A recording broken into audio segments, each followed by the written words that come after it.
محترم حضرات، اب جو آپ کتابوں کا مطالعہ سننے جا رہے ہیں اس کا نام ہے قصص الانبیاء، جس میں نبی علیہ السلام کے واقعات ملیں گے انشاءاللہ۔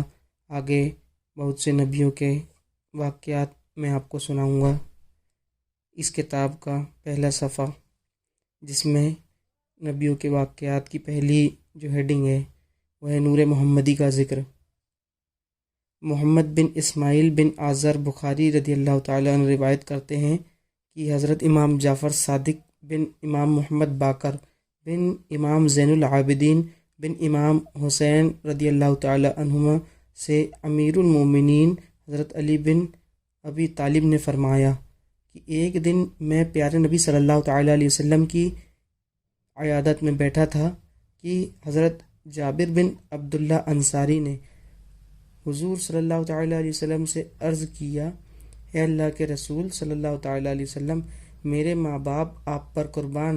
فرمایا کہ اللہ تعالیٰ نے سب سے پہلے کیا چیز پیدا کی؟ آپ نے فرمایا، تمام چیزوں سے پہلے اس خالق عز و جل نے میرا نور پیدا کیا، پھر ہزاروں سال تک وہ نور اللہ کی قدرت سے اس کی بڑائی دیکھنے اور اس کی تسبیح اور سجدے میں لگا رہا۔ اس کے بعد ہم دیکھیں گے حضرات کی کائنات کی پیدائش کس طریقے سے ہوئی۔ تو ابن عباس کی روایت ہے کہ وہ نور محمدی 12,000 سال تک حیرانی کے ساتھ خدا کی عبادت میں لگا رہا۔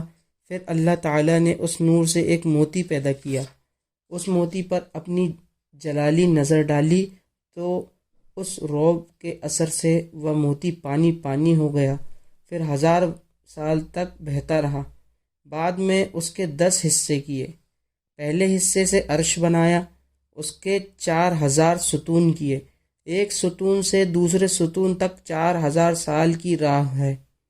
اس کے بعد 4 فرشتے پیدا کیے، ایک آدمی کی شکل میں، دوسرا اونٹ کی شکل میں، تیسرا کرگس کے روپ میں، چوتھا گائے کے جسم کی شکل میں۔ ان کے پاؤں تحت الثری سب سے نچلا حصہ سے اور مونڈے یعنی سر کا حصہ عرش سے لگے ہوئے ہیں۔ ان کو اللہ کا حکم ہوا کہ عرش کو اٹھا لو۔ انہوں نے بہت زور مارا مگر نہ اٹھ سکا۔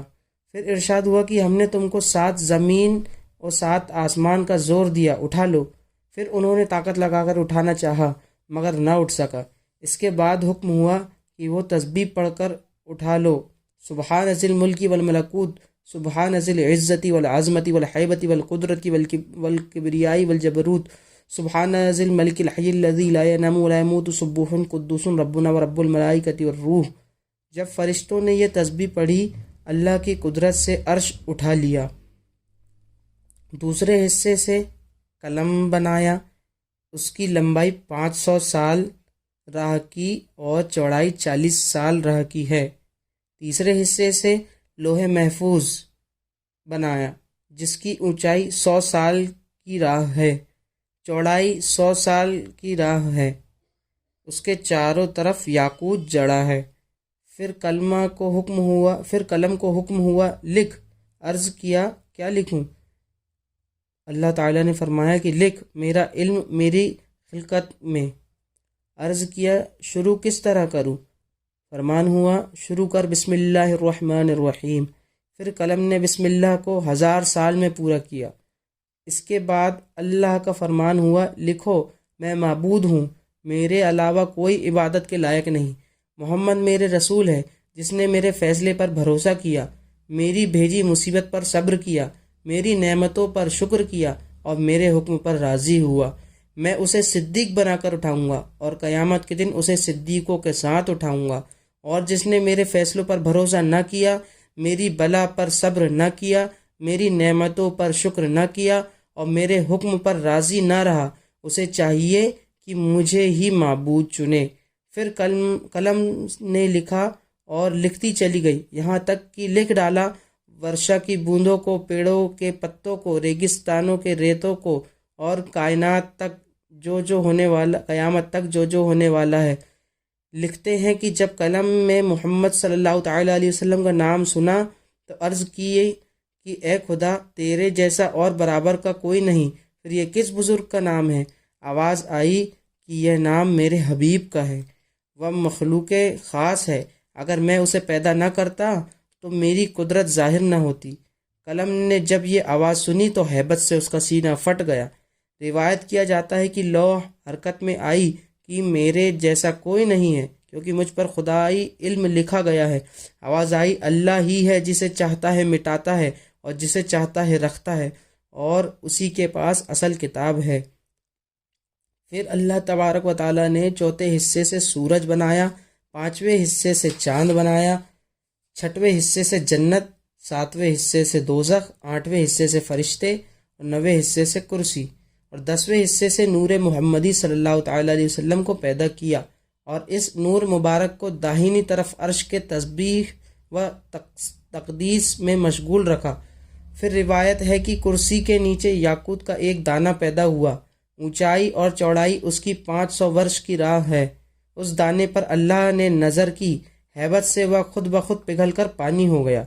اس کے بعد دکھنی اتری ہوا کو پیدا کر کے حکم دیا کہ تم چاروں کونوں پر اس پانی کے موج کرو، جھاگ نکالو، تو اس کی قدرت سے آگ پیدا ہوئی، وہ پانی پر گئی، جس کا دھواں نکل کر کرسی اور پانی کے بیچ میں ہوا پر لٹک گیا۔ اس دھوئیں کو اللہ نے 7 پارہ کیا، ایک پارے سے پانی کا آسمان، دوسرے سے تانبے کا آسمان، تیسرے سے لوہے کا آسمان، چوتھے سے چاندی کا آسمان، پانچویں سے سونے کا، چھٹے سے مروارید کا، اور ساتویں سے یاقوت کا آسمان ہوا۔ ایک آسمان سے دوسرے آسمان کا فاصلہ 500 سال کا راستہ ہے۔ پھر اللہ تعالیٰ نے اپنی قدرت سے اس پانی کے جھاگ سے لال مٹی کی پیٹھ پیدا کی، اسی جگہ جہاں اب خانہ کعبہ ہے۔ حضرت جبریل، حضرت میکائیل، حضرت اسرافیل اور حضرت عزرائیل علیہ السلام کو حکم ہوا کہ چاروں کونے اس مٹی کو پھیلا دو۔ اس کے پھیلانے سے یہ زمین پیدا ہوئی۔ روایت ہے کہ ایک دن عبداللہ بن سلام نے حضور محمد رسول اللہ صلی اللہ تعالیٰ علیہ وسلم سے عرض کیا، اے اللہ کے رسول، زمین کو کس چیز سے قرار ہے؟ فرمایا کاف پہاڑ سے۔ زمین اور آسمان کی ہریالی اسی کا سایہ ہے۔ کاف پہاڑ کی اونچائی 500 ورش کی راہ ہے، اور کاف پہاڑ کے اس پار 7 زمینیں مشک کی، 7 کافور کی اور 7 چاندی کی ہے۔ 70,000 علم یعنی جھنڈے ہیں، ہر علم کے نیچے 70,000 فرشتے ہیں۔ روایت کرنے والے نے پھر عرض کیا، اے اللہ کے رسول، اس کے بعد کیا ہے؟ فرمایا ایک اجگر ہے، اس کی لمبائی 2000 سال راہ کی ہے۔ فرمایا کہ 7ویں زمین پر فرشتے، 6ٹی زمین پر شیطان اور اس کی اولاد، اور 5ویں زمین پر دیو، اور 4تھی پر سانپ، اور تیسری پر جانور تکلیف پہنچانے والے، اور دوسری پر پریاں، اور پہلی زمین پر سب آدمی ہیں۔ اور 7ویں آسمان کے نیچے ایک گائے ہے، اس کے 4000 سینگ ہیں، ایک سینگ سے دوسرے سینگ تک 500 سال کی دوری ہے، اور یہ 7 محرۂ طبقے زمین کے اس کے سینگوں کے درمیان ہے، اور وہ گائے کھڑی ہے ایک مچھلی کے پشت پر، اور یہ مچھلی پانی پر ہے۔ اس پانی کی گہرائی 40 سال کی راہ ہے، اور وہ پانی ہوا پر لٹکا ہوا ہے۔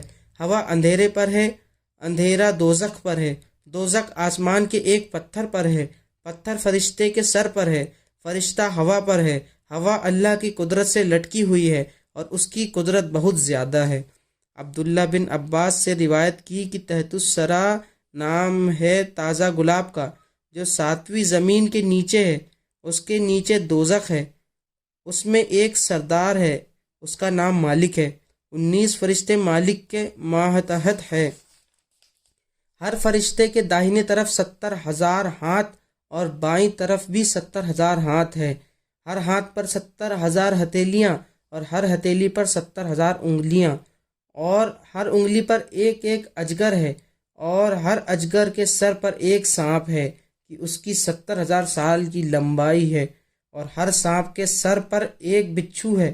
اگر دوزخیوں کو ایک ڈنک مارے تو 70 برس تک درد سے لوٹتے رہیں گے۔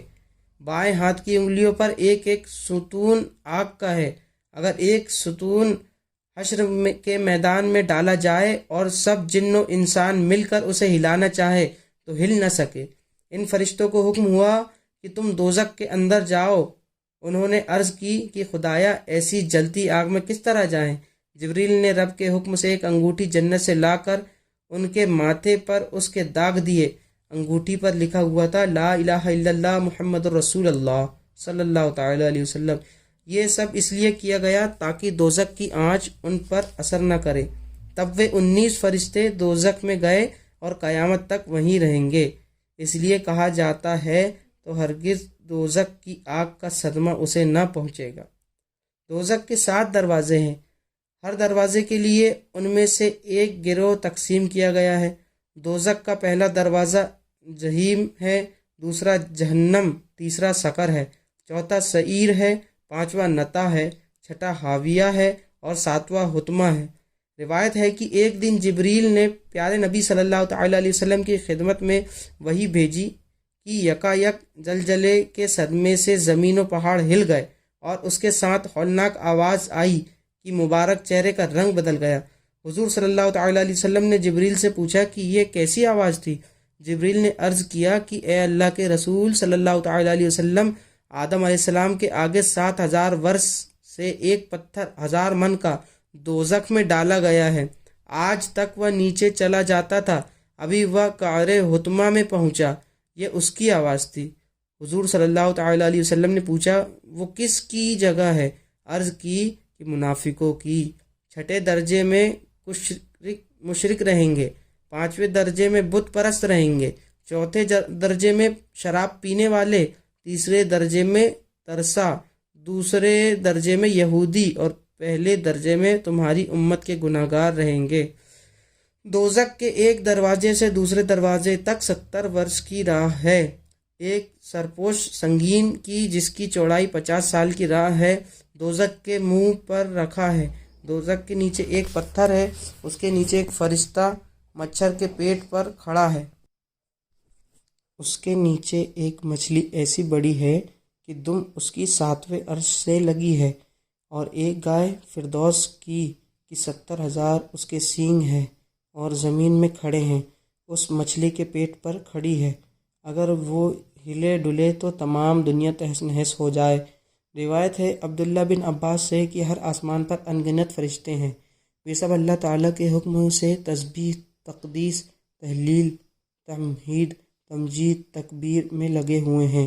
اگر ایک پل اللہ کی یاد سے غافل ہوں تو انوار الہی کی تجلی سے جل بھن کر خاک ہو جائیں۔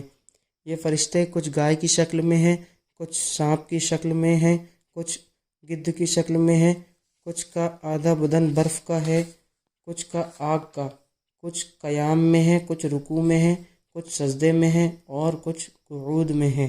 وہ قیامت میں اس عبادت کے باوجود معافی کی درخواست کریں گے۔ پھر خدا نے اتوار کے دن عرش اٹھانے والوں کو پیدا کیا، پیر کے دن آسمان کے 7 طبق پیدا کیے، منگل کو زمین کے 7 طبق پیدا کیے، بدھ کو اندھیارا پیدا کیا، جمعرات کو زمین کے منافع، جمعہ کو سورج، چاند اور تاروں کو اور سب آسمانوں کو حرکت دی، اور سنیچر کے دن پوری کائنات پیدا کر کے فراغت حاصل کی۔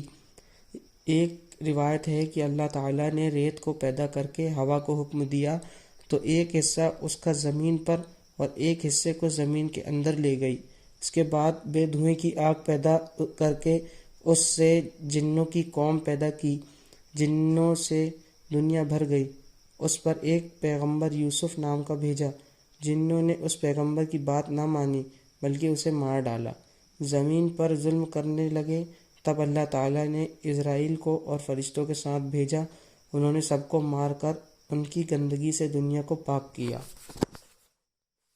تو یہ تھا پہلا سبق حضرات، اس کے بعد انشاءاللہ حضرت آدم علیہ السلام کی پیدائش کے بارے میں بات کی جائے گی۔